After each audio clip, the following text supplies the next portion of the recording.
Well, the Spitfire outside the chapel is mine. It's one of these big plastic things, but it's my Spitfire that I flew in the battle there initially, and the serial number's K9998.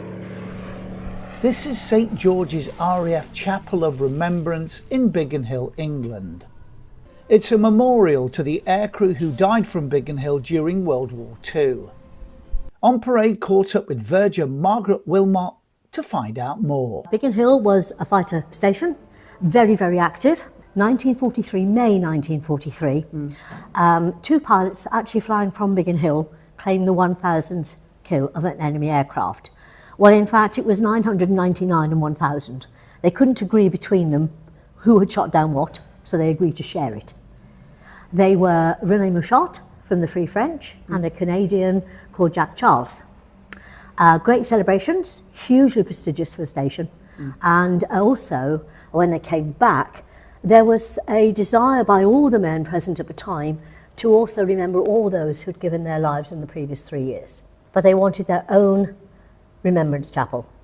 And so to that end, they pushed together 3 wooden huts, which is basically the size of this one. Their back room was their social gathering room. The Padre's desk was in there. They held respite place, really, had easy chairs and games and books and so on to go to. Plain altar. And at the time, 2 boards on either side. They put up there the names of those who had lost their lives in the previous 3 years. And they also had to have served not just from Biggin Hill, but from the Biggin Hill sector and some of the other stations that made up Group 11. Group 11 was put in place in 1939 to protect London, a chain of stations to protect London from incoming enemy aircraft. Hence the fact that RAF Biggin Hill has for its own badge symbol a fighter sword pointing to the sky to show where fighting took place, and a chain around the sword. Churchill called Biggin Hill the strongest link in the chain, that chain of stations. More names added as deaths came in, until by February 1945 there were 3 boards full. Churchill came up and he himself said that as a nation we have very, very poor memories, and there must and should be a permanent memorial to those brave souls. And by 1951, it was built and was dedicated. Flags came back in from the Allied countries, and we were up and running again.